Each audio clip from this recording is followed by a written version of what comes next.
Shalom to the elect of Israel, to the hopefully elect of Israel, you Hebrew Israelites, you so-called Negroes, Latinos, Native Americans, West Indian, and Haitians. Got to give all praises, honor, and glory to Yahweh, Bahashem Yahweh Shai, Bahashem Rekah Kodash. Double honors to the apostles and elders of Great Millstone who rule well, who teach well. And a sincere salutation to all the occupants, pushing this truth and believing this truth throughout the four winds of the earth, the entire world, waking up the hopeful elect. And shalom to the Atwaf who are listening and learning, the few sisters who are listening and learning. I'm Isaiah, coming at you another lesson in true facts, faith, and edification, another daily edification, Lord's willing, to be edifying. And this is War in Space, the next battlefield. World War III will be fought in space, the next battlefield. So Lord's willing, this be edifying. It's also a weapon. Threats of a potential. Let me run that back from the top. It is also a weapon. Threats of a potential World War III. I think it's an inevitability over time. Unimaginable weapons. So you could kidnap another satellite? Essentially. Designed to bring America to its knees. Our satellites are at risk, and our ground infrastructure is at risk. Stand by. Data building in Florida. What can the U.S. possibly do to prevent this catastrophe? This is a CubeSat. To find out, we go inside and underground. So this is the global operation. With rare access to the places and the people preparing for war in space. The next battlefield. And this facts, man. This is what the scriptures say.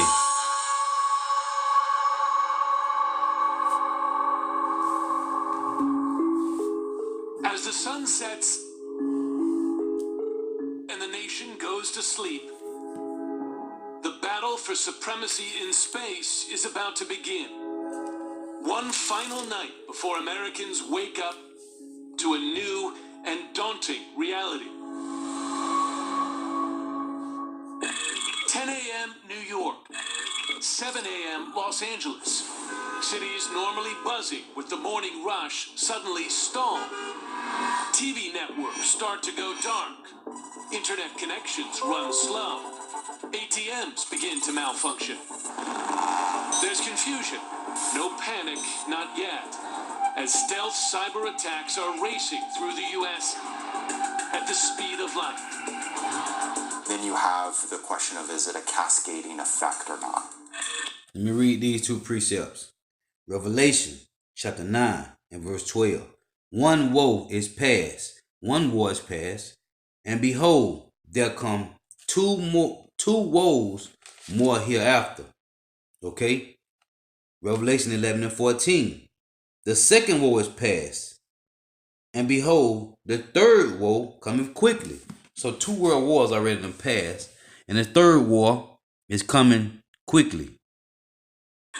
By noon in New York and 9 a.m. in Los Angeles, financial markets dependent on exact timing provided by GPS are frozen. Mobile phone services already patchy fail. Confusion gives way to growing fears this is much more than a simple cyber glitch. Many traffic lights and railroad signals, also timed by GPS, default to red, bringing transport to a standstill. Commercial air traffic is grounded as pilots lose navigation and weather data. Power stations and water treatment plants begin to stop functioning. And they show you this right here in that movie, Die Hard, Die Another Day. Okay, when Bruce Willis had to get the boy to a secret location because they was killing all these hackers. In that movie, Die Hard, Die Another Day. It show you all that in that movie, man. Okay? When they shut off everything, man. Okay? The lights, the electric, they shut the whole power grid down. Water, everything, man. They showed you in that movie. And you seeing it right now, man. This feels like utter science fiction, and yet it's not. From Party track 1, 2. By now, Americans know the country is under some kind of attack, This is Sivers. We're taking a space launch on it. and they look to the armed forces to spring into action. Stand by. Data building in Florida. But the world's greatest military is struggling to respond. The world's greatest military. Military pilots and drones lose contact with the ground. GPS-guided smart bombs are rendered dumb. Warships lose contact with commanders. All this gonna happen too, man. Nightmare scenario. Chaos on Earth as our adversaries launch a massive cyber attack on key infrastructure and disable and destroy our satellites in space. The first shots in the first space war. Explosions in space that no one will hear. Peter Singer wrote about this dire scenario in his book Ghost Fleet, and he now advises the Defense Department on just this type of threat. You are now in World War III. So besides losing your ability to take out money from an ATM, your nation is in World War III. This is not fantasy. This is the future. A future for which the U.S. is now urgently preparing. If you say, is it inevitable, then the answer is probably yes. General John Hyten, until recently the head of U.S. Space Command, has now been promoted to lead Strategic Command, charged with crucial missions ranging from commanding nuclear warfare to cyber warfare to war in space. Anytime human beings have come to new territory and contested it, conflict has followed. Human beings forever have wanted to explore what's beyond the hill, the horizon, and as we go out there, there's always been conflict. Conflict in the Wild West as we moved into the West. Conflict twice in Europe with horrible world wars. So every time humans actually physically move into that, there's conflict, and in that case, we'll have to be prepared for that. This new contested territory, however, is mind-boggling. 73 trillion cubic miles. The Space Surveillance Network has been transmitting observations. And the early signs, by U.S. leaders' own admission, are disturbing for life as Americans know it. In 2015, the Pentagon expressed grave concern that America was not ready for war in space. It was proven right when, months later, U.S. Space Forces were overwhelmed in war games that targeted U.S. space assets. It does get ugly in a hurry. If it goes kinetic, it gets ugly really bad. Kinetic warfare, meaning that shots are fired in space, would cause permanent damage and destruction to the fragile satellites that control much of our life on Earth. Like a space-age Paul Revere, General William Shelton, Hyten's immediate predecessor at Space Command, has been sounding the alarm. Did action, though, start quickly enough? You're talking to a guy that was looking to really precipitate action, and I would say the answer was no. Could we provide active defense of our own satellites? The answer is no. You could not today defend the satellite assets we have. Certainly not on orbit. Clearly there are things you can do on the ground, but space to space, no. Perhaps worst of all, American adversaries know it, that the U.S. is not prepared, and that the U.S., more than any other nation, depends on space. Our ability to be this sort of unique 21st century kind of power depends on space being a sanctuary for us. But also it means there's incentives to take that away from us. Who are those adversaries? They will sound familiar from standoffs down here on Earth. Russia and China. We have very good surveillance and intelligence capabilities, so we can see the threats that are being built. And that's China in particular. China in particular. Russia is also working on those capabilities. But that's something you're preparing for, so I imagine nothing is off limits in effect. We're developing capabilities to defend ourselves. It's really that simple. And why does Babylon the Great trust in their space? Because of their satellites, man.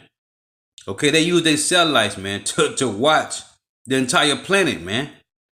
Okay, that's why they trust in space, man. They trust in their weaponry, man. But as the scripture say in Obadiah 1:7, Obadiah 1:3 say, the pride of thy heart have deceived thee. Obadiah 1:7 say, all the men that were of thy confederacy, right, have brought thee even to the border and deceived thee, man. They that eat their bread, man, okay? And there is no understanding in him. And so the U.S. finds itself in a new, more ominous space race. Is the U.S. at risk of losing a war? I think so. We'd Right. be silly to say it's not a possibility. And they're going to lose, man. Okay? What that? 2nd Ezra 13. Okay? Revelation 19th chapter. Revelation the 12th chapter, man. They're going to lose, man. But the Heavenly Father, his son, they are men of war, and they want a great fight when they come back, man. Which the fight is going to be, hey, it's a overkill, man. But these devils actually think they have a chance, but they know they will not win, man.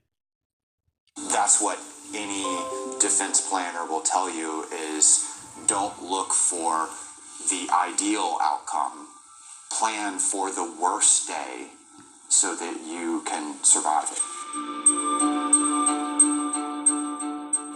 Coming up, The wake-up call really was January of 2007 when the Chinese tested their anti-satellite weapon.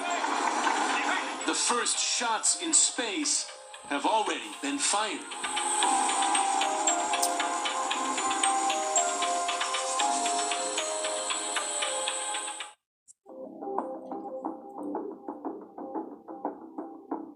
All right, good morning, Charlie crew. Let's get started with changeover. One of the first warning shots in space was spotted here at the Joint Space Operations Center at Vandenberg Air Force Base in California. All assets are currently tasked and are ready to support. Getting any questions, ma'am? That's all I've got. It was May 2014 when a small team of airmen monitoring a Russian space launch saw something they'd never seen before. As part of the Russian space launch, we were tracking 3 objects on orbit. One was the actual satellite that they were launching in orbit. One was the rocket body. And another was what we assumed to be a piece of debris. 2nd Ezra, chapter 13, and verse 2. And I beheld, and lo, that man waxed strong with the thousands of heaven. And the thousands of heaven, when you read it in the Psalm 68 and 17, it say the Lord chariots are 20,000, even thousands of angels. Okay? So this is what Ezra is writing right here, man. 2nd Ezra 13 and 2. 2nd Ezra 13 and 3. And I beheld, and lo, that man waxed strong with the thousands of heaven, which is Yahushua. And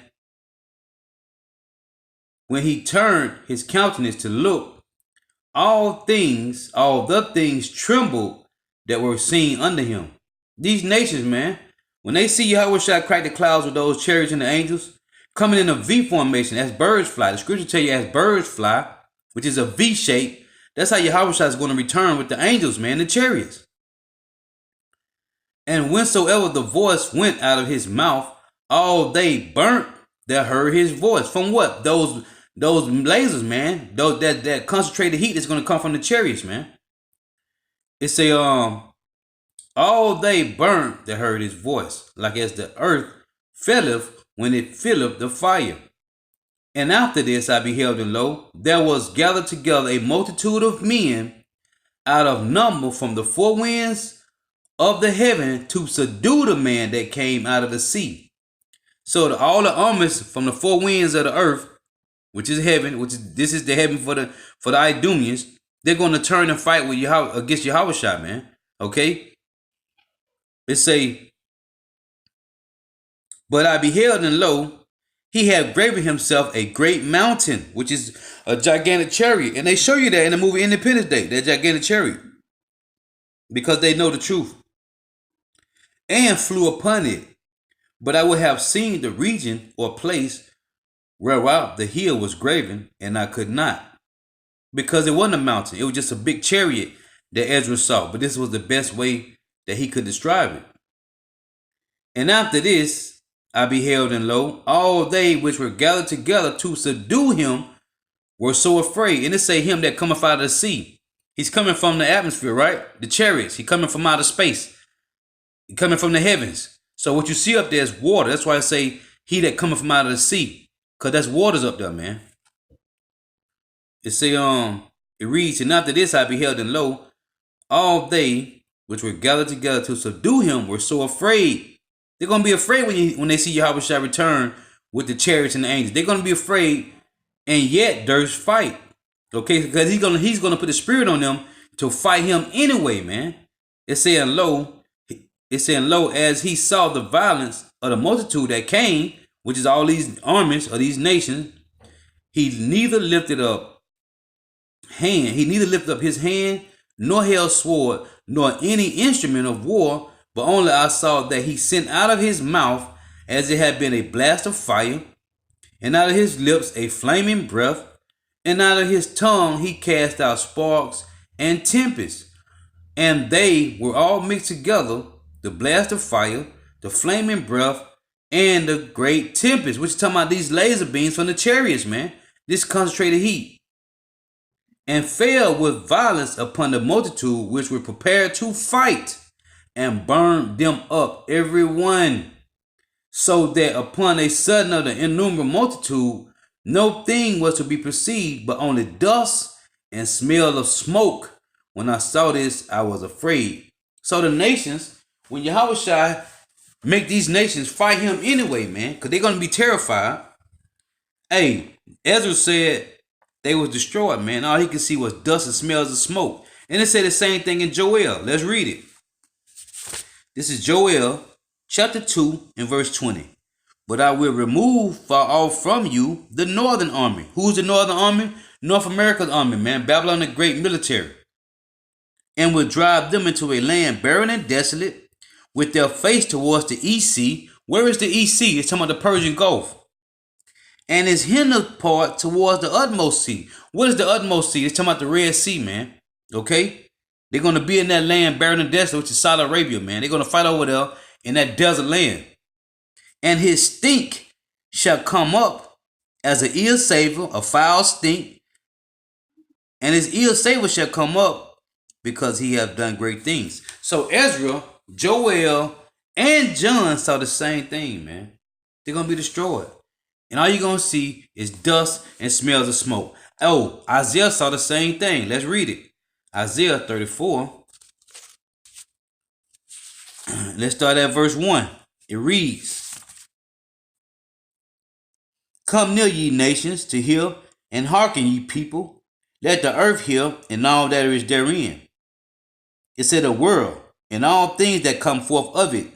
For the indignation means righteous anger, of Yahweh is upon all nations. What nations? All 17 heathen nations. And his fury upon all their armies. He hath utterly destroyed them. He hath delivered them to the slaughter. Their slain also shall be cast out, and their stink shall come up out of their carcasses, and the mountains shall be melted with their blood. And all the hosts of heaven shall be dissolved. The heaven is talking about here, earth. This is a heaven as well, man. And all the hosts of heaven shall be dissolved, and the heavens shall be rolled together as a scroll. This is talking about the mushroom clouds from the missiles when they hit, man. Okay? It's and the heavens shall be rolled together as a scroll, and all their hosts shall fall down. To my all the armies. As a leaf falleth off from the vine, and as a fallen fig from the fig tree. For my sword, this is Yahweh B'Shem Yahushua sword, shall be bathed in heaven, talking about the missiles. Behold, it shall come down upon Idumea. Idumea is the Greek word for Edom. And upon the people of my curse, to judgment. Now, when you read in Genesis 3 and 14, what did the Lord tell Satan? What did he tell the serpent? He are cursed above all cattle of the earth, above all beasts of the field. Okay? Satan has a physical seed on earth. As I tell you in Genesis 3, man, he has a physical seed, which are the Idumeans. Okay? And they're going to be destroyed, man. This war is going to be fought here on earth, man. Okay? With these Idumeans and their military, man. Okay? And the Lord is going to gather all these nations over there in the valley of Jehoshaphat, as I tell you in Joel 3, to fight World War 3, man. Okay? Armageddon one. Okay? The mountain of troops, man. Okay? But soon after, that debris came to life. Lieutenant General David Buck, commander of U.S. military space forces, was on duty. The one object that we assumed was a piece of debris started to maneuver in close proximity to the booster. It has continued to, over time, make maneuvers. We're watching it very closely. In other words, it's not debris, but a satellite with new and dangerous capabilities. Hidden from sight in an old airplane hangar at Vandenberg is General Buck's team, airmen who consider themselves the first space warriors. First Lieutenant Andrew Engel is one of them, assigned to the Joint Space Operations Center, one small part of America's Space Command. It's a command with some 38,000 employees, a nearly $9 billion annual budget, Wow. and 134 locations across the globe. Wow. Now, when you see a satellite from another country move in space like that, is there any other explanation except that they're testing out an offensive capability? Everything that has that type of capability can be easily changed into an offensive capability. Now, I'm going to read the couple precepts and I'm going to let the video ride out. Revelation 19 and verse 11. And I saw heaven open, and behold, a white horse, which is talking about a chariot. And he sat upon him, was called Faithful and True, which is Yahushua. And in righteousness he doeth judge and make war. Why? Because Yahushua is a man of war, man. His eyes were as the flame of fire, because he said the vengeance burneth his heart to come back and destroy this place. Okay? Why? For what you did to the Negro, Latinos, and Native Americans, man. The Lord vengeance burneth in his heart, man. He tell you that in Isaiah 63. It say his eyes were as the flame of fire, and on his head were many crowns. Why? Because he conquered all the kings of the earth, man. Okay? He destroyed all these nations. This is a future prophecy, man. And he had a name written that no man knew but he himself. And he was clothed in a vesture dipped in blood. And you can read this in Isaiah 63. It said, who is this that coming from Edom with dyed garments from Basra? The reason he said right here, his vesture dipped in blood, because he slaughtered. It was a great slaughter in the land of Idumea, which started here in North America, Babylon the Great. And then you got Israel. And then you got all the other places of the world where Idumea is controlled, man. Okay, the Lord coming back to slay you Idumeans, man. Okay? And he was clothed with a vesture dipped in blood, and his name is called the Word of God. And the armies which were in heaven followed him upon white horses. Talking about the chariots, man. Horses mean power. They coming back with great power, man. Clothed in fine linen, white and clean. And out of his mouth goeth a sharp sword, that with it he shall smite the nations. And he shall rule them with a rod of iron, and he treadeth the winepress of the fierceness and wrath of the almighty power. Okay? Let's read that. It said he treaded the winepress alone, man.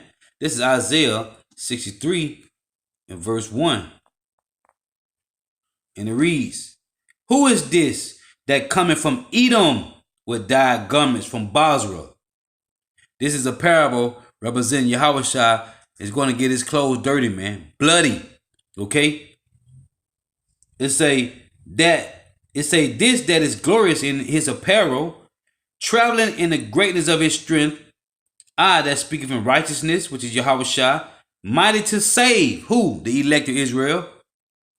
Wherefore art thou red in thine apparel, and thy garments like him that treadeth in the wine fat. I have trodden the winepress alone, and of the people there was none with me.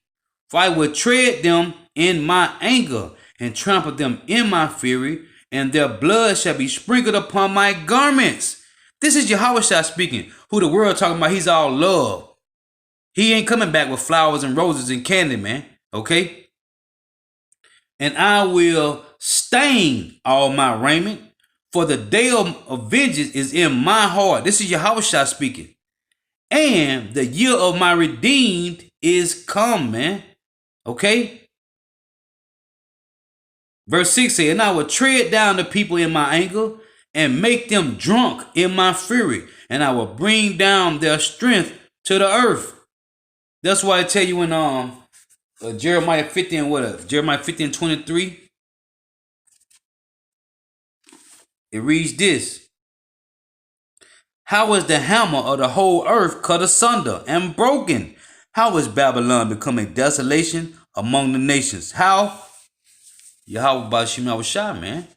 Yahweh Ba'ashim Yahweh Shai, man. Okay? It's going to destroy you devils, man. You will be destroyed, man. You will be destroyed by what? War, man. World War III, man. Let's get this one. Revelation chapter 12 and verse Revelation 12 and 7. And there was war in heaven, meaning here on earth, in the skies. Michael and his angels fought against the dragon, and the dragon fought and his angels, and prevailed not. Neither was there a place found any more in heaven. Okay? And the great dragon, which is the Roman Empire, North America is the revived Roman Empire, and the great dragon was cast out, that old serpent, called the devil and Satan. It said a great dragon was cast out, that old serpent, because the Roman Empire, Babylon the Great, went from being a small serpent to a great dragon, man. Okay, in power. Okay, that's why they control the entire planet, man, through their policies, their legislations, their philosophy, their democracy. And the great dragon was cast out, that old serpent called the devil and Satan, which deceived the whole world. He was cast out into the earth, and his angels were cast out with him. Just talking about his military. His angels are the military, man. Okay? And just like Apostle Ron Lab already mentioned, Saved Private Ryan, when I think it was Mark Wahlberg said our help was coming, Tom Hanks said, no, those are our angels that's watching over us. Talking about their planes, man. Their fighter jets. Okay, they stealth bombers. Okay? It says Satan and his angels cast out, man. It's talking about Esau, Edom, the Idumeans, and their military, man. Okay? These scriptures is not plain, man. They're in dark sayings, parables, allegories, man, similitudes, mysteries. And if you don't understand, it ain't for you to get it.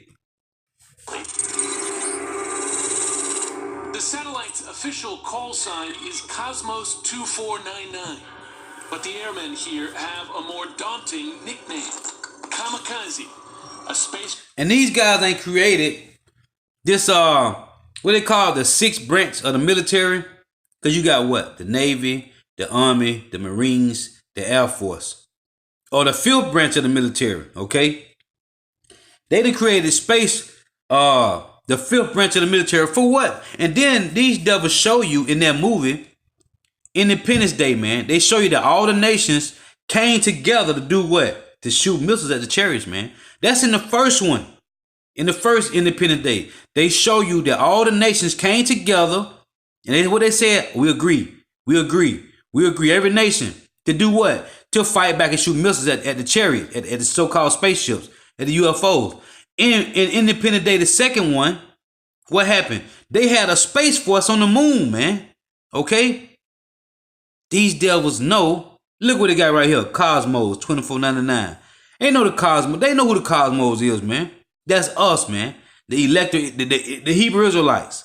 We are the Cosmos. And out of that, only gonna come the elect is gonna get salvation. But these devils know because they putting it in their movies, man. Okay? I watched the new movie, War of the Worlds. They got a new one out. It's on I got like a Fire Stick, so you on TV Zion. They got a new War of the Worlds, man. Okay? And it's better than the one with Tom Cruise is in, man. Because these devils know the truth, man. They know. That's why they preparing to fight against Yahushua and the angels. They know it ain't no little green men coming back, man. They know that, man. Craft expressly designed to maneuver up close to another satellite and disable or destroy it. In other words, this satellite can go on attack. This is something that is kind of on the new frontier of space that we're seeing from our adversaries in this aspect. It's highly technical, highly skilled. Today, Lieutenant Engel, one of Space Command's newly created defensive duty officers, watches his computer screens with the alertness of a sentry guarding a forward military outpost. It takes a lot of vigilance. It takes us being focused, being ready every single day. We would absolutely be shocked if the U.S. military were not on a war footing now based on what we see. Paul Graziani, CEO of the civilian satellite tracker AGI, finds his team on the front lines of this new threat. There's no doubt that Russia and China both have seen that this is a way that they could shift the odds in their favor. AGI tracks some 10,000 commercial and military objects orbiting the Earth. Their visual rendering of satellites and debris as small as 4 inches across resembles a porch light swarming with thousands of mosquitoes.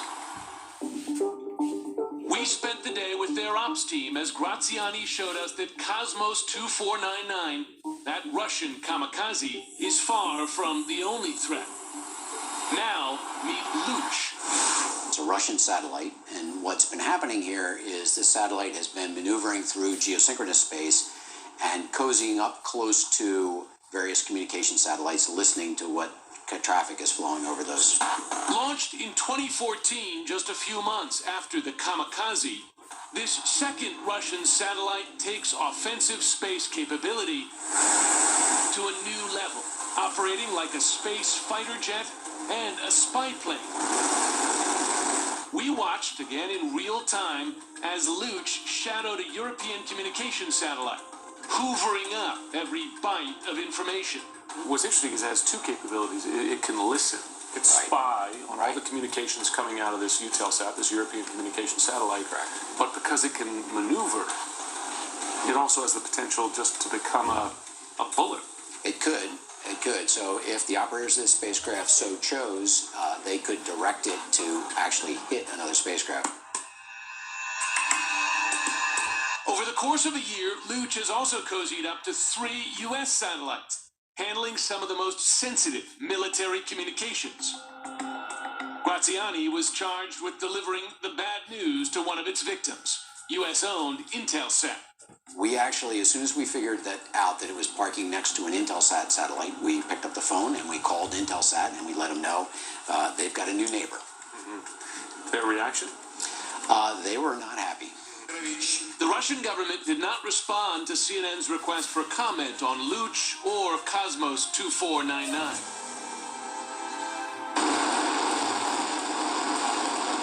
If Russia's launches of those potential attack satellites were the space equivalents of surgical strikes, China's 2007 space shot was a sledgehammer.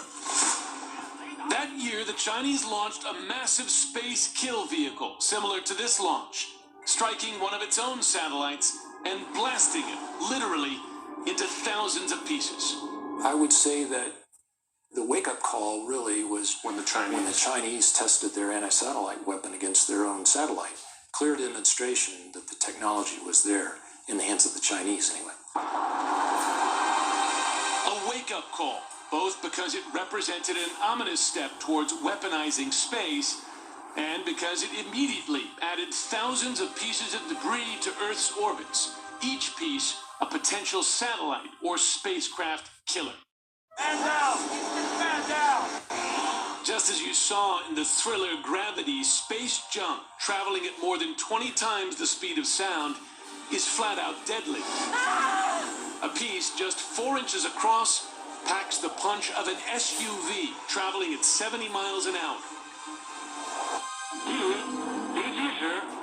Then, 6 years later, China made a far stealthier advance in weaponizing space. AGI's operators initially observed the Shiyan, meaning experiment in Chinese, experimenting, shadowing a second smaller Chinese satellite. Until one day, that second satellite disappeared. We saw the approach, we saw the larger spacecraft come close to the smaller spacecraft, and then we no longer saw the smaller spacecraft.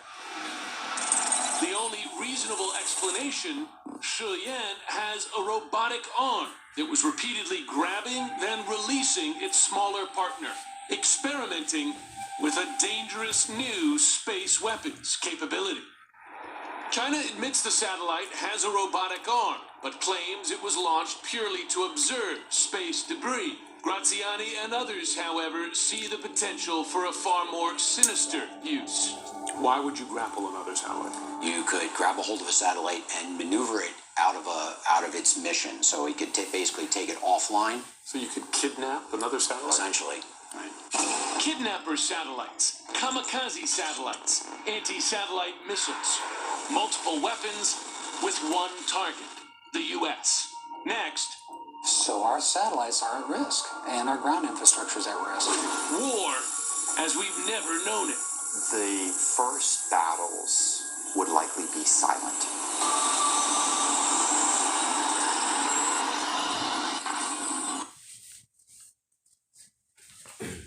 Isaiah chapter 9 and verse 5, and it reads, For every battle of the warrior is with confused noise and garments rolled in blood. And this is how they fought in the ancient time.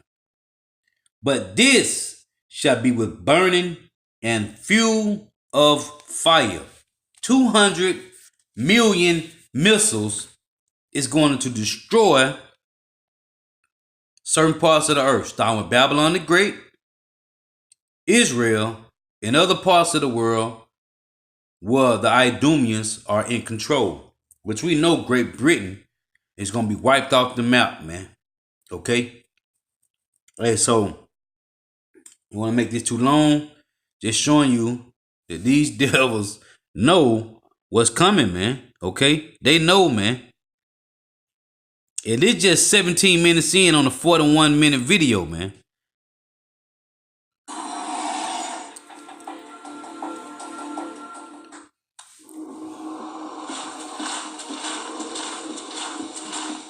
Every war has its trademark sound. See, here it go right here. You see how that's spiritual?